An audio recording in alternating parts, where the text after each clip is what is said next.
Students, welcome all.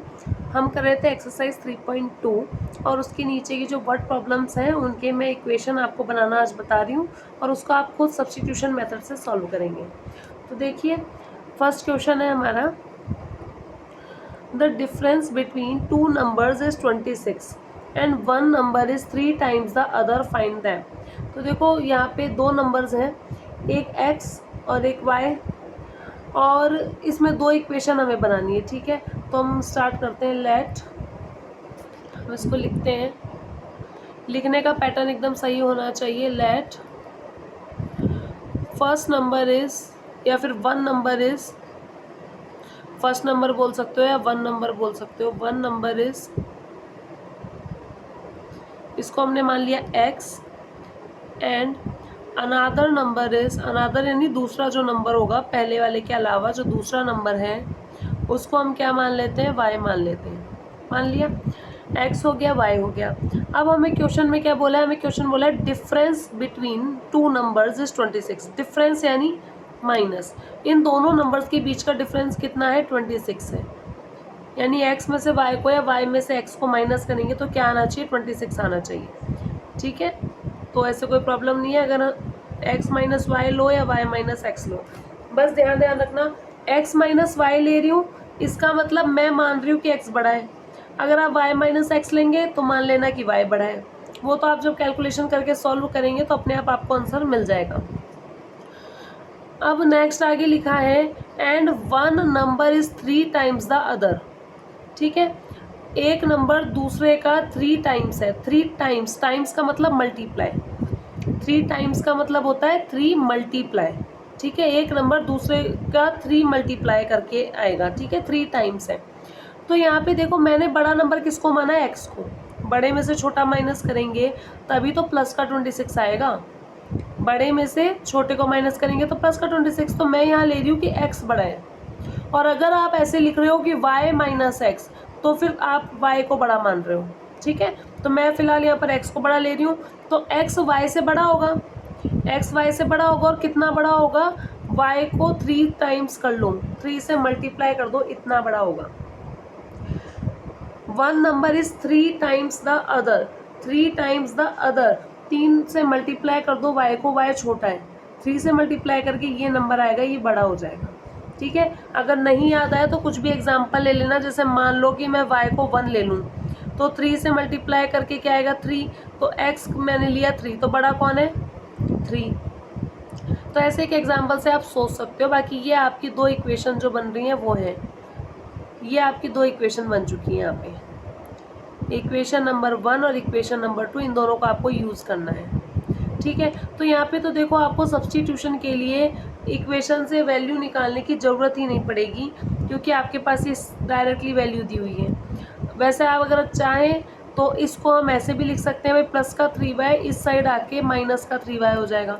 ये plus का 3y इस साइड आके माइनस का 3y हो जाएगा। यहाँ कुछ नहीं बचा इसलिए 0 लगा दिया। अब आप चाहो तो इसको इक्वेशन 2 की तरह काम में ले सकते हो, लेकिन हमें इतने की ज़रूरत ही नहीं है ना। हमें तो सीधा सा दिख रहा है भाई, सब्स्टिट्यूशन में क्या करते हैं, सब्स्टिट्यूशन में x की या y की वैल्यू निकालते हैं।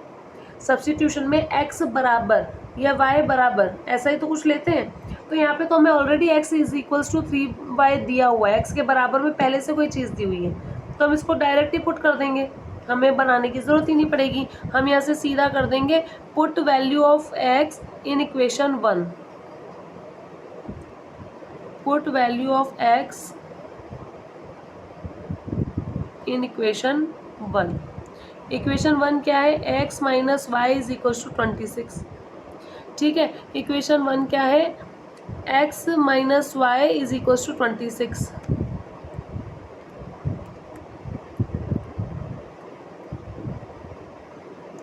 यहाँ पे हम एक काम करते हैं, यहाँ पे जो y उसकी वैल्यू आई है हमारे पास में, x की क्या दी हुई है आपको, 3y। x की वैल्यू क्या दी हुई है, 3y इक्वेशन 2 में। यहाँ से minus y is equal to 26, 2y is equal to 26, y की वैल्यू निकाल लो। y की वैल्यू आ गई 13, y की वैल्यू 13 आ गई, तो हमें दिया है x is equal to 3y, तो ये आ गया 3 into 13, x is equal to 39। दोनों वैल्यू आ गई, ये तो मैंने ही आपको करा दिया। ठीक है, तो इसके अंदर हमारे पास क्या, ऐसा नहीं था कि दो इक्वेशन थी तो हमें पहले वाले को कुछ करना पड़ रहा हो, हमें मतलब खुद को वैल्यू निकालनी हो। यहाँ पे तो पहले से ऐसा वाला रिलेशन दिया हुआ है ना, तो सीधा से इसको उठा करके मैंने यहाँ लिख दिया, x की वैल्यू 3y थी तो इधर से x हटाकर इस x की जगह इस 3y को लिख दिया मैंने, क्योंकि x 3y के बराबर है तो x हटा के 3y लिख दो। ठीक है, नेक्स्ट क्वेश्चन देखते हैं। The larger of two supplementary angles exceed the smaller by 18 degrees, find them। सबसे पहली line supplementary angle. Supplementary angles क्या होते हैं?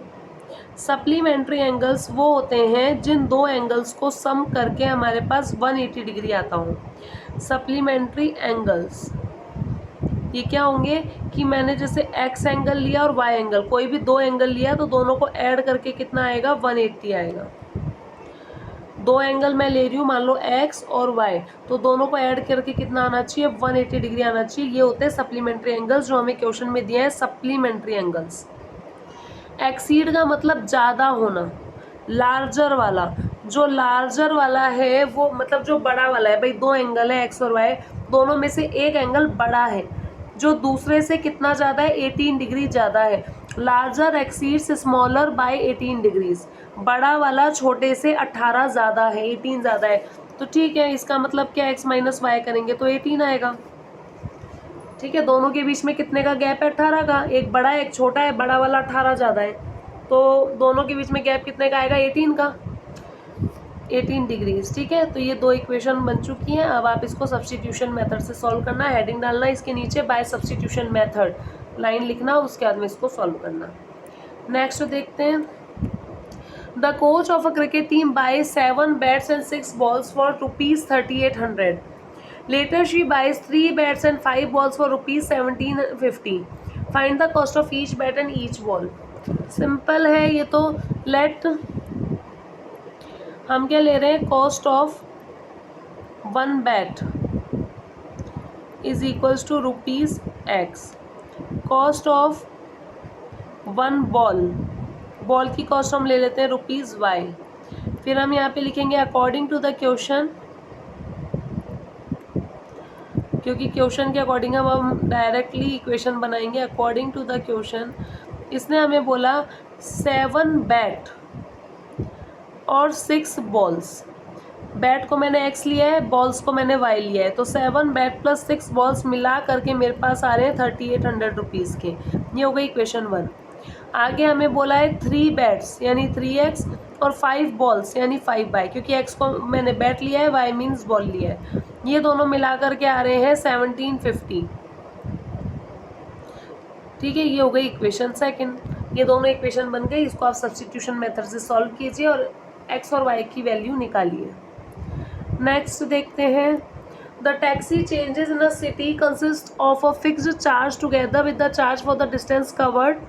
For a distance of 10 km, the charge paid is ₹105, and for a journey of 15 km, the charge paid is ₹155.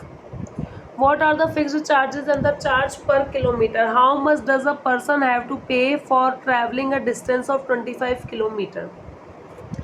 देखो इस question में क्या होता है कि एक जो टैक्सी ड्राइवर है वो पहले वो दो मतलब जो किराया है उसका, कहीं पे भी जा रहे हैं अपन टैक्सी में, तो पहले तो कुछ फिक्स्ड अमाउंट होता है कि भाई इतने मिनिमम तो हम लेते ही हैं। जैसे मान लो कि हम मिनिमम 50 रुपये तो लेते ही हैं, चाहे आप 1 किलोमीटर जाओ चाहे 2 किलोमीटर जाओ, मतलब चाहे पास में ही उतरो आप, स्टार्टिंग के 1 किलोमीटर तक हम तो आपसे इतने रुपये तो लेंगे ही लेंगे।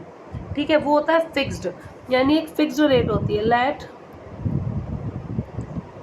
Late fixed charge is equals to ₹x, मतलब उसने फिक्स कर रखा है कि मिनिमम हम इतने लेते हैं, उसके बाद में हर किलोमीटर के हिसाब से आपकी रेट बढ़ती जाती है कि आप 1 किलोमीटर और गए तो हमने 10 रुपये बढ़ा दिए, फिर 1 किलोमीटर और गए तो फिर हमने 10 रुपये बढ़ा दिए।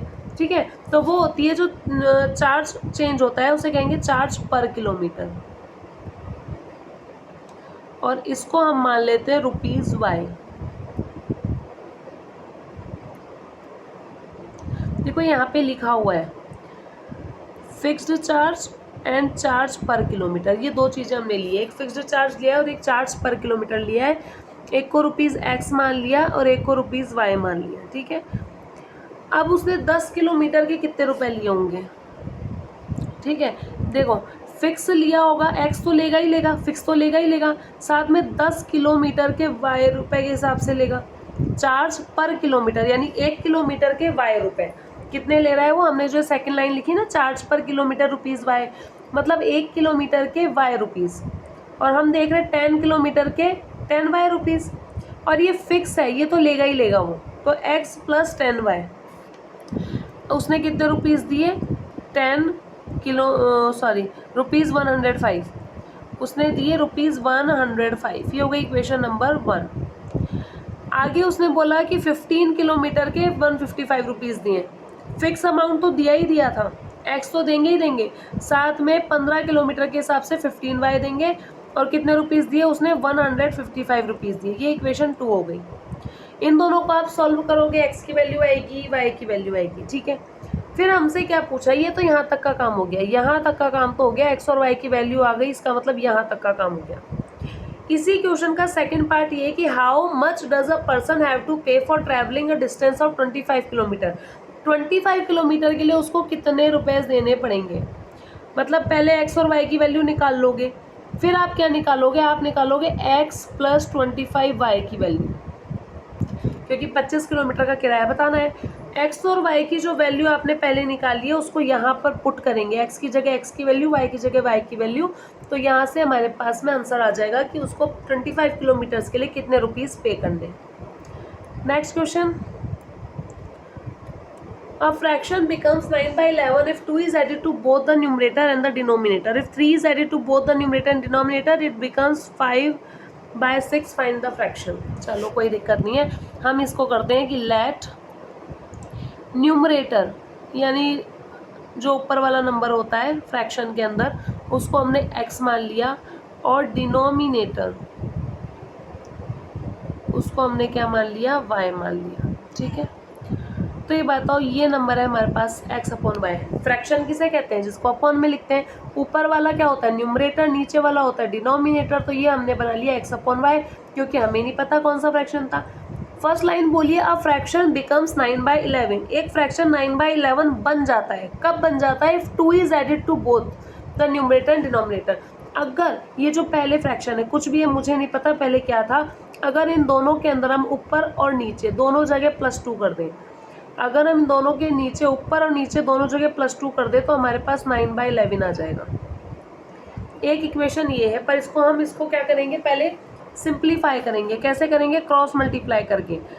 ये क्रॉस मल्टीप्लाई होगा, ये 11 इन दोनों से मल्टीप्लाई होगा और ये 9 इन दोनों से मल्टीप्लाई होगा, तो ये हो जाएगा, देखो 11x + 11 2 = 22, इधर होगा 9y + 9 2 = 18।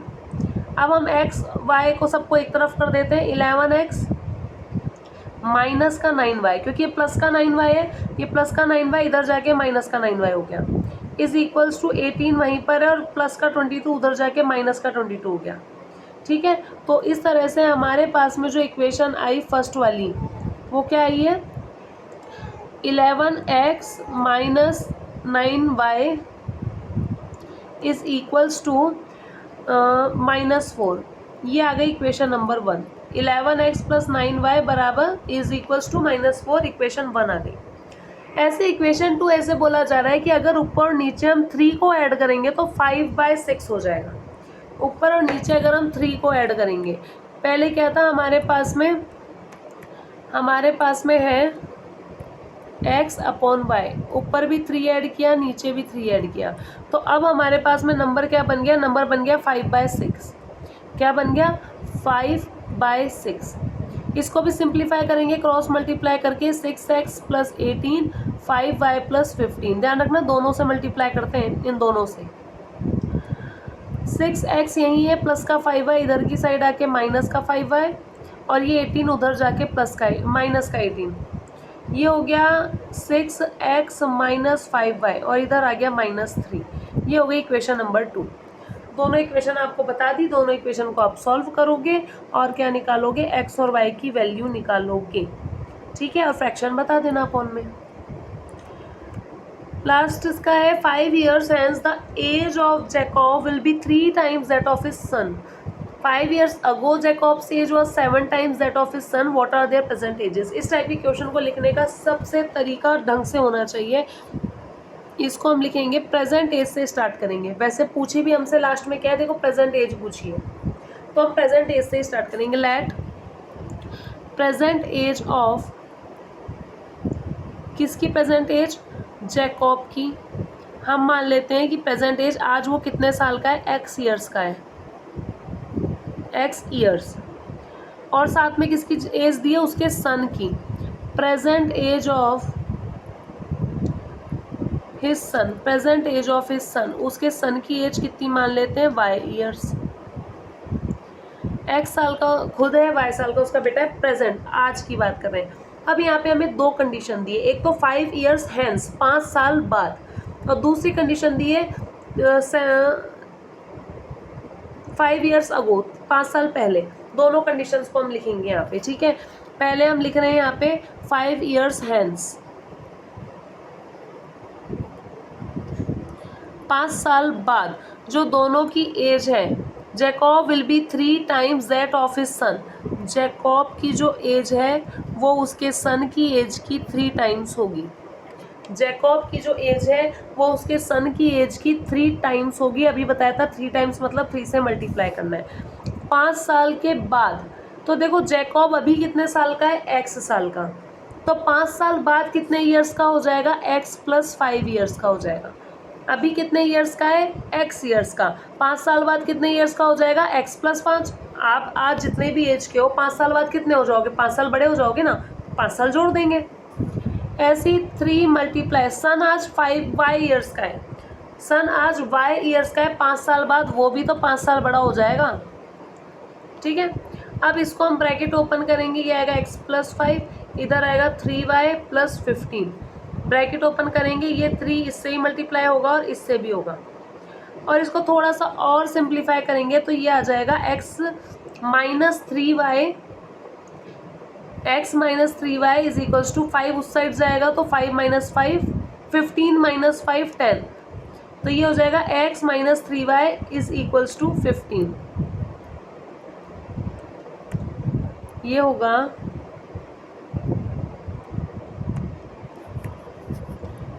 x - 3y = 15 - 5, x - 3y = 10.